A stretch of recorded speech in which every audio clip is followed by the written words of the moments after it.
Mesdames et messieurs, bonjour. Je vous propose que nous puissions démarrer. Je me présente, Patrick Debieux, je suis directeur général de l'API Var Méditerranée. Et au nom de tous les employeurs ici présents et des têtes de réseau fédération, je voudrais déjà vous remercier pour votre mobilisation et vous souhaiter la bienvenue. Nous vivons une période singulière puisque, suite à la crise sanitaire, vous rappelez, donc, est survenu le fameux Ségur de la santé. On a découvert que les métiers du soin, de l'accompagnement social et médico-social existaient. Et je suis frappé de voir qu'encore aujourd'hui, d'ailleurs, notre secteur d'activité manque cruellement de visibilité. C'est très illustratif. On a convié bon nombre de médias aujourd'hui et, vous voyez, ils ne sont pas présents. Alors que Dieu sait si on a fait du lobbying. Mais soyez rassurés, on fait une diffusion en direct de notre rendez-vous aujourd'hui. Alors ce rendez-vous, vous le savez, il s'inscrit dans le cadre d'un mouvement national qui a été initié par l'ensemble des fédérations, syndicats employeurs et têtes de réseau. Qu'est-ce qu'il a comme message clé à faire passer? Notre secteur d'activité, il faut le savoir, sur un plan national, représente quasi 10% de notre produit intérieur brut. Ça veut dire quasi 2 millions d'emplois et plus que le secteur automobile, ce qui est très méconnu. Et nos métiers sont des métiers du prendre soin, sont des métiers du lien social, qui contribuent aussi à un fonctionnement de société suffisamment harmonieux, où on ne laisse pas les plus fragiles au bord de la route. Et alors, qu'est-ce qu'on a constaté dans la période de crise sanitaire? C'est que bien évidemment, nous, on était tous là pour soutenir les publics fragiles, mais le zoom a été mis notamment sur les professions de santé, notamment secteur hospitalier, rappelez-vous. Et donc, il a fallu déployer toute une énergie pour faire reconnaître notre secteur d'activité. C'est ce que les uns et les autres nous sommes employés à faire. Croyez bien qu'on a rencontré bon nombre de députés, de sénateurs, ce qui a progressivement amené au fait que, enfin, on puisse bénéficier, pour une certaine catégorie de personnel, du Ségur de la santé. Il faut reconnaître, je dirais, l'effort qui a été fait par le gouvernement. Ça représente au global des sommes très conséquentes. Pour autant, dans un secteur d'activité peu reconnu, où on le voit, on va avoir quelques 50 000 emplois vacants d'ores et déjà dès cette année. Et si on fait une projection dans les 5 ans, 150 000 emplois qui vont être vacants. Si on ne fait pas un effort significatif qui prenne en compte les problèmes de l'inflation, prenne en compte aussi l'écart significatif qui s'est creusé depuis des années avec le secteur public. Je ne sais pas si vous vous rappelez, quand on a mis en place les 35 heures, jusqu'alors, avant, on fonctionnait à parité en termes d'évolution des rémunérations avec le secteur public. Il se trouve que depuis cette période, eh bien, il y a eu une rupture d'évolution et les salaires du secteur privé que nous représentons, qui est en complémentarité des actions du secteur public, on est bien tous sur des missions d'utilité sociale, eh bien, on a eu une chute de 27% de pouvoir d'achat comparativement au secteur public. C'est un vrai problème, et ça, on l'a vraiment pointé auprès de nos décideurs. Et donc, même si on bénéficie pour certaines catégories professionnelles de 183 €, force est de constater quand même que le décrochage est très significatif, d'autant que durant la période de Ségur, des systèmes de rémunération ont été revus pour bon nombre de secteurs d'activité qui font que les écarts entre le secteur hospitalier, le secteur des collectivités, le secteur des EHPAD et notre secteur en général sont très significatifs. Donc il y a là un vrai problème qui fait que si on veut être suffisamment attractif, la question de la reconnaissance de nos emplois et de tous les emplois est aussi importante.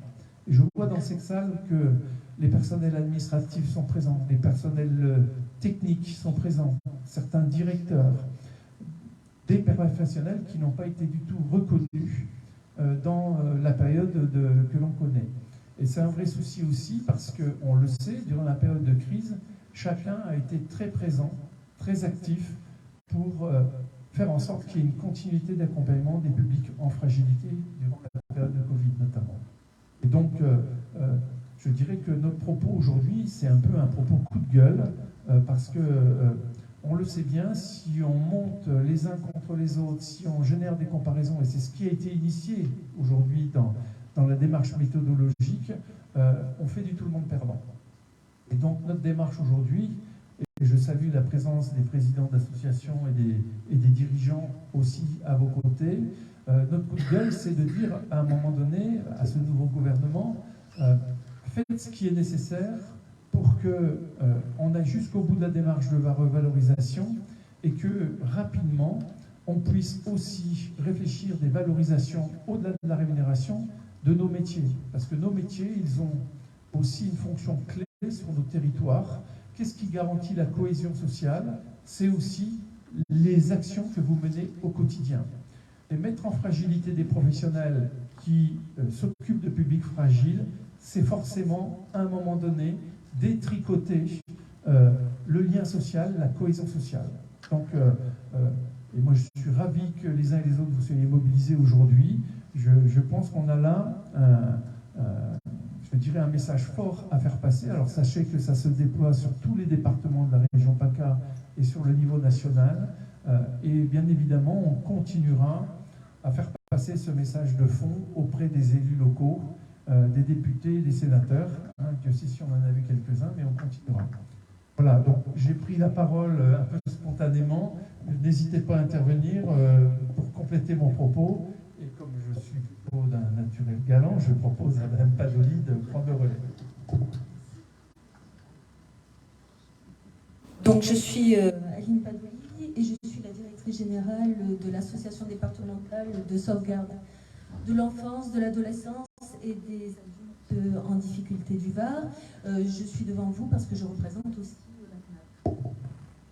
oui, Monsieur Dieugueux, vous avez bien résumé effectivement la situation dans laquelle on se trouve à l'heure actuelle. Par contre, moi, je tiens à préciser qu'au-delà effectivement de la situation de crise sanitaire dans laquelle on a été, et il faut l'espérer que nous puissions en sortir quand même un jour, on est quand même effectivement dans une situation où il y a des exclus du Ségur, on va l'appeler comme ça, de cette revalorisation salariale. Et moi, je tiens à souligner devant vous tous que ces personnes-là qui sont exclues, pourtant, elles sont essentielles et indispensables dans le bon fonctionnement de nos organisations et de nos structures. Alors oui, nous avons effectivement différentes revendications, elles sont toutes imbriquées. Ça va effectivement de la revalorisation salariale, ça va aussi sur qui engendre quand même aussi, entre autres, un problème d'attractivité dans nos métiers. Et en même temps, effectivement, nous sommes tous essentiels, effectivement, pour prendre en charge les personnes qui sont en situation de fragilité. Dans les revendications, effectivement, qui sont portées, moi, je me pose quand même la question, comment continuer à effectivement assurer un accompagnement de qualité auprès d'une population vulnérable quand on est soi-même fragilisé dans ses conditions de travail. Parce que, effectivement, nos difficultés de recrutement que nous connaissons tous au sein de nos associations, et quels que soient effectivement les métiers humains qui sont exercés, entraînent pour ceux qui sont présents une surcharge de travail et on rentre effectivement dans un cercle infernal. Voilà, donc moi je suis plutôt très satisfaite de vous voir quand même aussi nombreux. Je vois différentes associations, des salariés de toutes catégories socio-professionnelles et on peut que s'en réjouir. Par contre, effectivement, alors on se réjouit un petit peu de ces 183 € nets qui ont été versés à certaines catégories socio-professionnelles. Par contre, effectivement, vu l'inflation que nous avons actuellement de 6%, cette revalorisation est quand même considérablement atténuée.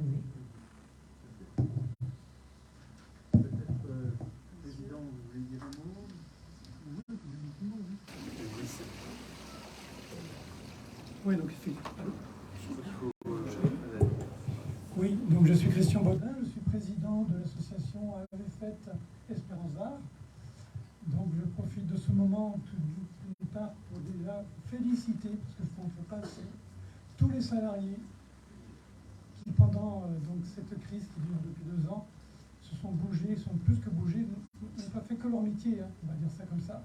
Ils sont au-delà de leur métier et j'en profite de le faire parce que en tant que président, c'est important. Parce que si vous n'êtes pas là, l'établissement ne tourne pas, il n'y a plus rien qui marche. Voilà. Donc en dehors de la revendication 183 €, effectivement, où on s'est manifesté, enfin, puisque moi j'ai la chance de faire partie d'une fédération donc France Cérébrale France, qui est donc qui nous permet de monter des projets, des revendications surtout au niveau national. Donc c'est vrai qu'on s'est bougé là-dessus. Il reste encore tous les administratifs et tous les gens de service qui sont importants, parce que dans un établissement, ces personnes comptent au même titre qu'un AMP ou qu'un... Voilà. Il n'y a pas que voilà. Donc c'est important de terminer le travail, on va dire ça comme ça. Voilà ce que j'ai à dire de particulier. Et sachant qu'en plus, pour revenir aux salariés, en tant que président, puisque moi je ne m'occupe pas de la gestion de l'établissement, on a des directeurs et des personnes compétentes dans ce domaine, mais en tant que président, nous, dans chaque projet, on met le résident au milieu de chaque projet. Et donc si vous n'êtes pas là, voilà, pour encadrer ces résidents, le projet, on doit d'abord avoir des moyens derrière, qu'on n'a pas aujourd'hui, souvent. Mais voilà, donc là, ça s'arrête, on ne peut pas arriver au bout du projet. Voilà ce que j'ai à dire en tant que président. Voilà, sachant qu'aujourd'hui, on a quand même 600 résidents encadrés par 320 professionnels. Voilà. Merci, Président.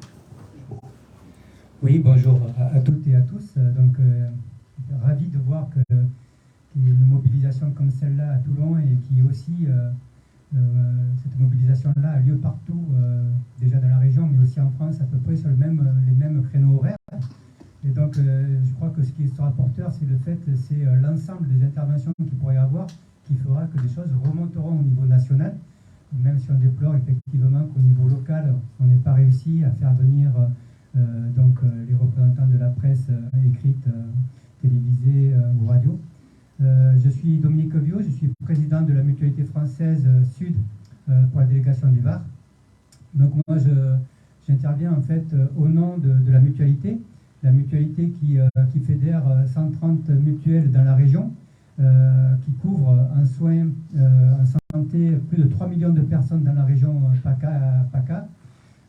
Et elle gère à peu près 200 établissements. Ça va de la crèche aux EHPAD, en passant par diverses structures, notamment sur le plan des centres de santé avec donc les audioprothésistes, optiques, dentaires, etc. Donc on a aussi, nous aussi, donc 900 salariés qui sont dans la même situation que vous, qui cherchent, que nous on cherche aussi à recruter parce qu'on est en déficit sur les postes d'infirmiers, sur les postes de chirurgiens-dentistes, sur les postes d'aides-soignants. On est en grosse difficulté de recrutement et on était obligé de faire appel à des boîtes d'intérim, à essayer de relier cela sur les plateformes, sur LinkedIn, sur Facebook, pour essayer de valoriser ce que l'on fait, dans un moment où on se dit que si on en arrive là, c'est que vraiment l'attractivité n'est pas là. L'attractivité est liée, je pense, les gens sont conscients que s'ils viennent travailler dans nos structures, ils répondent au service public, ils répondent à un projet ambitieux, un projet des associations, des fédérations, et ça, ils ont envie de le faire, mais ils ne sont pas prêts à le faire non plus sans que derrière, il y ait une rémunération quand même qui soit correcte, qui permette à chacun de vivre décemment. Et on est là quand même pour essayer de défendre cela. On a parlé du Ségur, effectivement, et on peut dire qu'on agit sur des publics fragiles. C'est nous qui les prenons en charge. Et on a besoin de nous. Nos gouvernants ont besoin de nous. Ils nous le disent chaque jour. Ils l'ont encore dit au congrès de la mutualité qui a eu lieu au mois de septembre à Marseille, où on a dit on compte sur vous, on compte sur les mutuelles, on compte sur tout ce que vous créez, tout ce que vous allez mettre faire au service des publics les plus fragiles dans tout le territoire, parce qu'on n'agit pas simplement sur les grandes métropoles, mais on agit sur tous les territoires. On essaye de se développer au-delà de Toulon, au-delà de Nice, de Marseille, etc. Mais pour ça, on a besoin non pas de mots, mais on a besoin aussi que financièrement, il y ait des actes forts de la part de nos gouvernants. Et aujourd'hui, où on est à l'approche, en fait, pour chaque établissement, pour chaque structure, de monter des budgets prévisionnels pour 2023, ce serait si bien si vraiment cette journée d'aujourd'hui était prise en compte justement avant de pouvoir faire ces budgets prévisionnels, parce que dans la situation actuelle, le budget prévisionnel, il sera fait en fonction de la GVT et en fonction de paramètres qui sont ridicules et qui ne prendront absolument pas en compte les 6 à 10% d'inflation qu'il y a au niveau de l'année. Merci. Bien.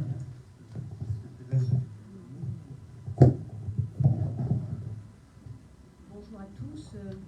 Donc je suis la présidente de l'association ADAPI par Méditerranée. En tout état de cause, je suis très ravie de la mobilisation de tous.